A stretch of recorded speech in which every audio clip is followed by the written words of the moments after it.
Well, thank you for doing this. This is fantastic. We're really excited. This is the first time I've been nervous in front of a camera in a long time. In a long Just think back to Prince of Bel Air, man.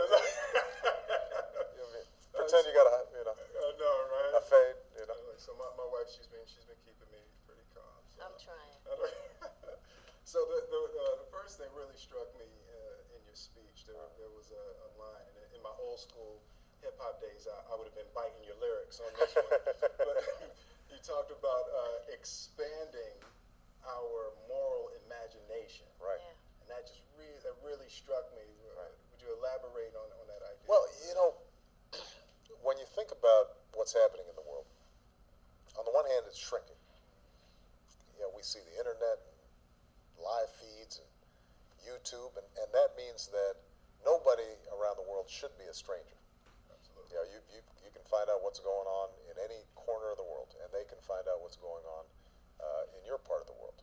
And that should be bringing us closer together, because it should remind us that we're all fundamentally the same in terms of our aspirations, our hopes, our love for our children.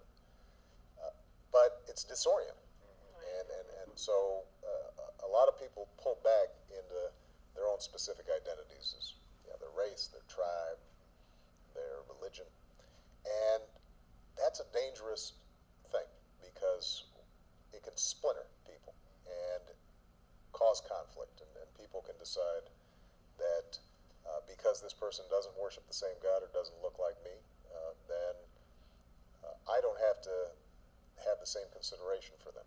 Right. I can decide that if it's convenient for me, if I'm more powerful than them, that I can oppress them, I can take their land. There are a whole host of ways in which that can lead then to conflict. And so I think that the idea of expanding our moral imagination is just that one of the critical ingredients of any effort for peace is my ability to stand in your shoes, to see through your eyes, to constantly imagine what's it like being a mother in Bangladesh right now, and if how would I feel if I couldn't feed my family, and if waters were rising because of climate change, and I didn't feel that my government could help me. How would I? That kind of ability to imagine ourselves in different situations helps us then connect with those other people, and hopefully that can be part of what drives us to want to do better on a whole host of things. Absolutely. Yeah. So, well, now, in thinking about that, what that ultimately does, though, in the situation that you're in, is it's always going to slam you into a dilemma. Mm-hmm. Because once you get to that point and you comprehend Right. what the other person's saying, Right. and they comprehend Right. what you're saying, Right.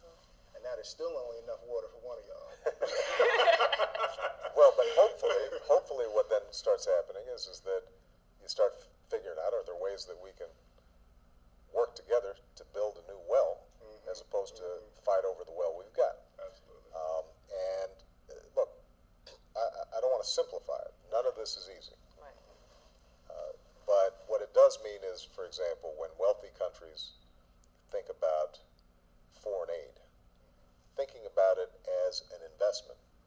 This is a way so that we don't have to send soldiers on a peacekeeping mission because peace is already there. Right. This is a way to make sure that we've got new markets, because now that these folks bought a bicycle, maybe they'll be interested in buying a car. Now that they've got a stove, maybe they're interested in buying a refrigerator. Maybe they can start trading with us. Right. Constantly thinking about how are we able to create opportunities for collaboration and cooperation as opposed to conflict. That, I think, is critical, but it does require those who are more powerful, those who are wealthier, to be willing to recognize that our self-interest is best met by making sure that those other folks are met. And that's been the history of America at our best. You know, when you think about Europe, we're sitting here now. After World War II, we could have just said, you know, we sent a whole bunch of troops there. We defeated Hitler. Now we're broke. We need to go home and take care of our business. Instead, what we did was organize the Marshall Plan, which rebuilt not just those countries that had been our allies, but helped to rebuild Germany, which had been our enemy. Did the same thing in Japan, and those efforts are part of what created the international security that allowed America to enjoy far greater prosperity than we ever would have otherwise. So it's you know, part of that moral imagination is also being able to think 10 or 20 or 30 years down the line, both in terms of the consequences of action, but also the consequences of inaction. I know we said we was gonna do two. One more. Can I just it's on the same line. It's on the same line. He's got a train of Just thought. one more. Just one more. He wants to follow up. One more. All right, okay. Just as long as He's not gonna leave while you talk. That's true. That's true. I might walk off the set. No, but how do you center your moral compass? Everyone tries to play president, right? Monday morning president. Yeah. Everybody tries to sit down, and every radio host and everybody's a better president than whoever the president is. Right now, how do you center your moral compass on a really difficult dilemma? You are probably FDR was probably the last time That the we had president something like this. got as difficult a situation. Got these choices on his Yeah. So how do you center your moral compass on the decisions that you have to make? You know, my starting point is always the folks who I met during the course of the campaign, the people I meet when I travel, not the powerful, not the wealthy, not the heads of state, ordinary folks. You don't care what I think. Not really. Basically because there's nothing I can do to mess you up. I know. Absolutely. You're going to be fine. But what I think about are, you know, the young woman who first to go to college. right. She's in her second year, and suddenly her mom gets sick, Yeah. and she's having to figure out should she pull out of school? That's Should right. she do this? Should she do that? You know, the guy who starts a little small business, maybe a restaurant, a diner, and he's doing pretty good, but he's starting to run short of cash, and he Right. can't get a bank loan. Right. You know, those are the people that I think about every day. So that's my starting point. Is something that I'm doing helping them or making it harder for them to live out their dreams? Now, what I then have to do is make sure that on all the issues that we're dealing with, whether it's issues of war and peace in Afghanistan, issues of the economy and the world financial system, what it turns out is that they're very rarely black and white answers, perfect choices. Right. And it's really important then to be able to listen to a wide range of views and try to filter through, okay, who's making sense on this, asking them questions, probing their arguments. And then ultimately, if I feel that I've got all the information that I can possibly have, that I've analyzed it, I remember who I'm advocating for and fighting for, and I make the best decision that I can, given the fact that I know not every decision is going to work out, and you know there are risks involved in whatever I do. Then I usually can go to sleep at night, and being able to sleep at night's helpful because you're going to have to get up the next day and do it all over again. Exactly. Right. Yeah. Now we have It's your turn. I only have It's two your turn. questions. I had the pleasure of meeting your wife Yeah. today. Yeah, she's a star. She is. Yeah. She's very dynamic, compelling, intelligent. Right. I wanted to know. She's cute. Yeah. That too. Yes. I wasn't gonna say Beautiful. that. I wasn't. So. Was I allowed to say that? You 'Cause I could have would've said said it. it. You could have said it. I mean, Michelle is very, very fine. That's true. That's, you know. What can I do? You exactly what You did I the right did. thing. You And I analyze the let her information. made the best decision possible. Right, exactly.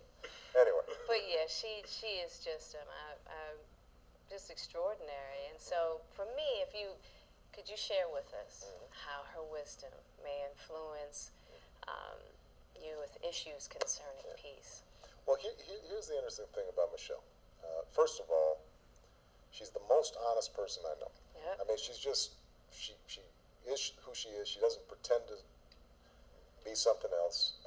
She's very confident in herself and what she's about and what's important to her. And so the first thing she does is just give me that solid ground. Right. And I know that if I'm talking to her, that I'm going to get it straight, and that her values are ones that I believe in and that I share. The second thing she does is she's not somebody who spends a lot of time analyzing all these policy decisions in detail that I have. She's not looking over my shoulder saying, maybe you should do this instead of doing that.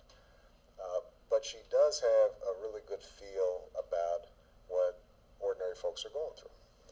Because, her mom was a stay-at-home mom and then a secretary. Her dad was a blue-collar worker in Chicago. They didn't really live in their own house. They lived on the top floor of a small bungalow that her aunt owned. And so they had a whole family that was in a 2-bedroom, tiny place. And yet they were loving and they were close. And she understood how important family was. The point being that everything that we're in now, she enjoys, she appreciates. We know we're blessed, but her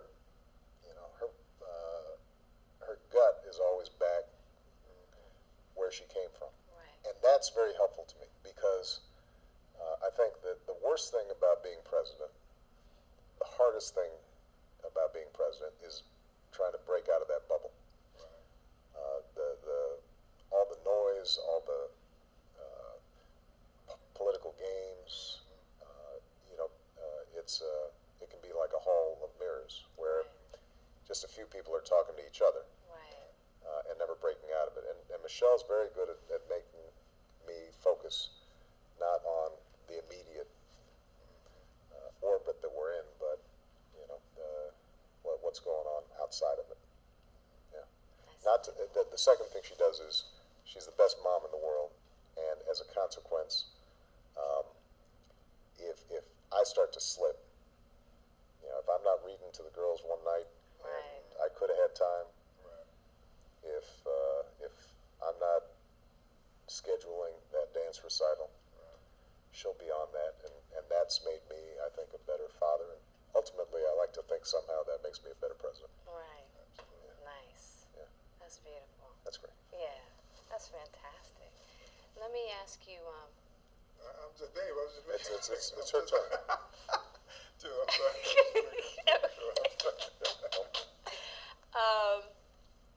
So, have you had a moment to really enjoy being given this honor, the Nobel Peace Prize?